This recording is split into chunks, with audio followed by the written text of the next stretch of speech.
के नाम बोल चलो ना पूछिए देख लीजिए अपना चल और यहाँ पे दुनिया बड़ा चल रो हम तो खुला है चल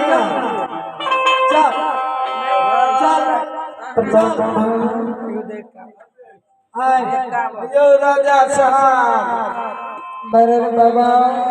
किया ये काम नहीं किया या तो बैठ मरा रब्बा हो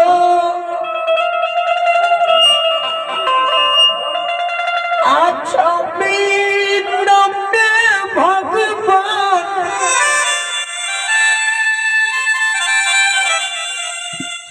दुख हमारा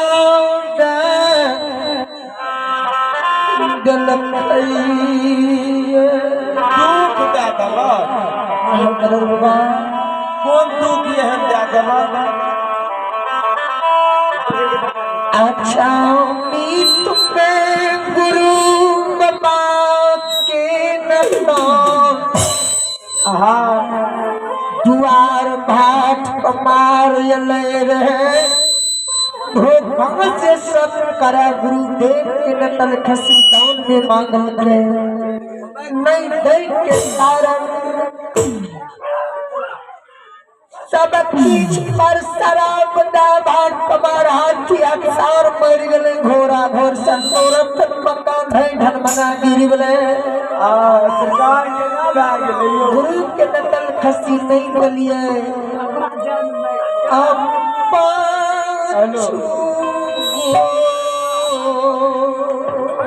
पाँचों बेटा मेर के आयो पाँचों बेटा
राजा साहब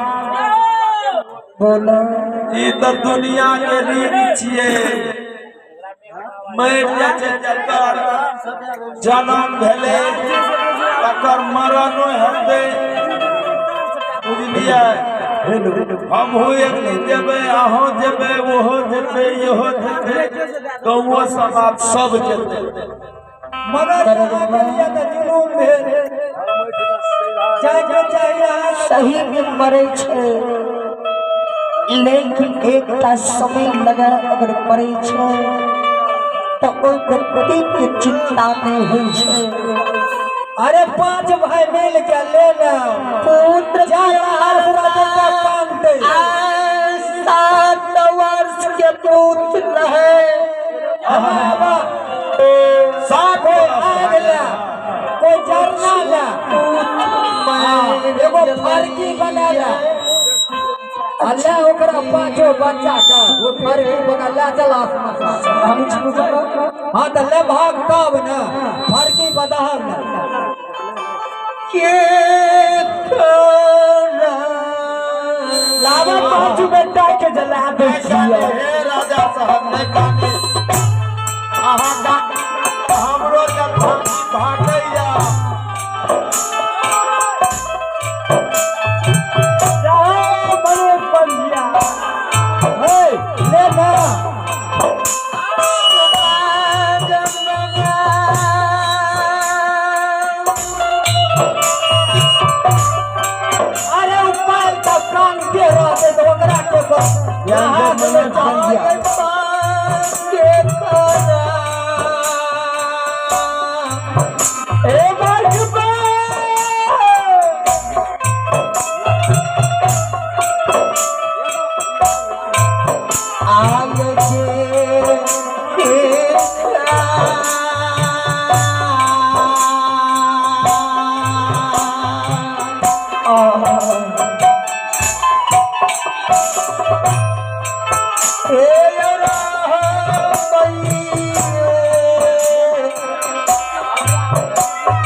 राजा साहब बच्चा आर के ले फरकी बनैले ओइ पकड़े गाने चला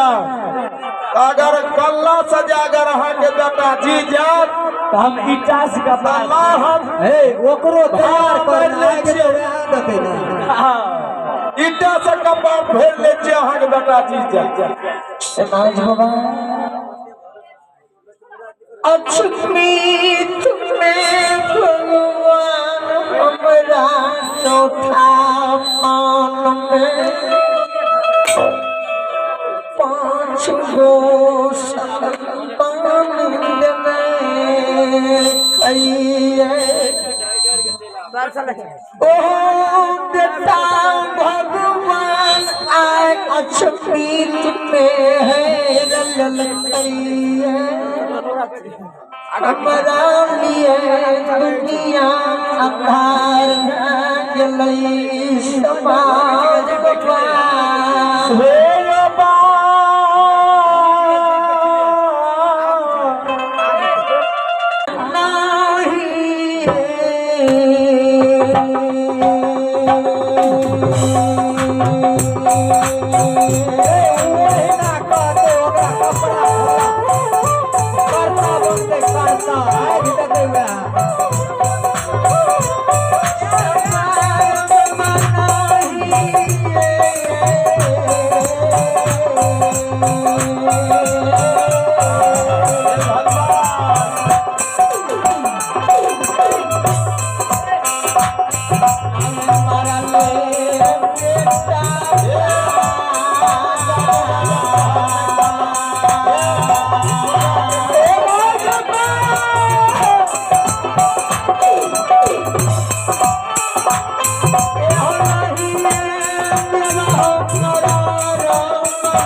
समाज बाबा आग दबे नहीं यहाँ की करबे नहीं जलेबे बेटा का पांचू बेटा के हम नहीं देबो ना संस्कार करई कलिया न दबहा की बात छे गुरु बाबा हमर कल चाहे पुत्र पैर किया न जा केहन बहादुर रहा पांचू बेटा के नहीं जलावे तेल फुले लगा गाछ के मंगी में राई देले कहा बेटा का तेल फूले लगा का काट के कठोला में दागा और धर्मराज के गहबर में रखेला सुनने रे मरर कतो ये की कहे छे हमर गुरु कहने रहे मरल बेटा मर जता ना तेल फूले लगा का काट के कठोला बना लिया यानी बक्सा का तेल फूले लगा का रख दिया या धर्मराज के गहबर में वही में रखिया धर्मराज के गोबर में हाँ मुर्दा के ई राजा पागल न पागल भए गेलैया मगर एक बेर पूछ जे जलैते है राजा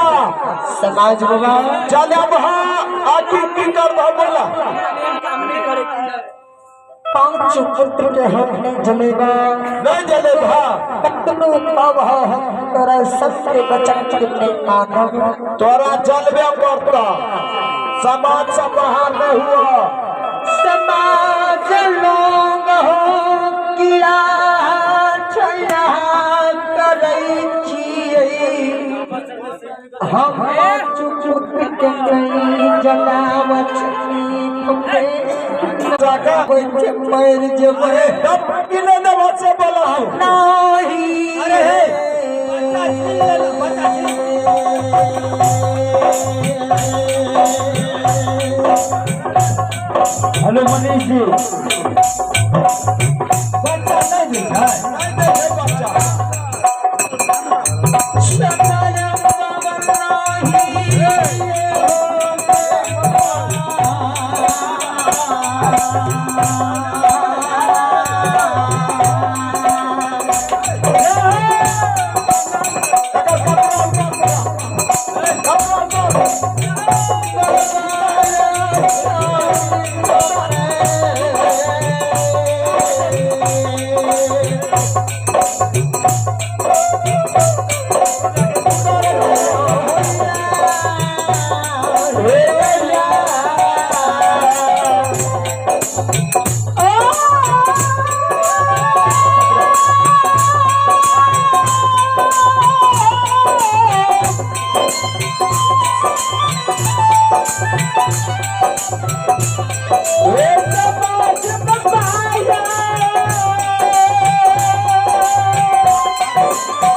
संत शिरोमणि श्रोतालाओं सब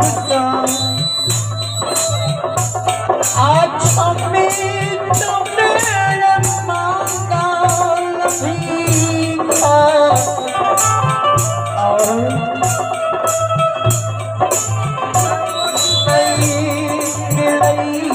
समाज वायो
समाज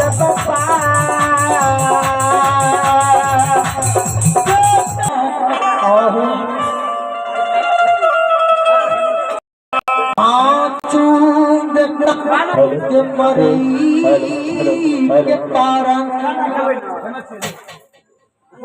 संत शिरोमणि श्रोतालाओं सब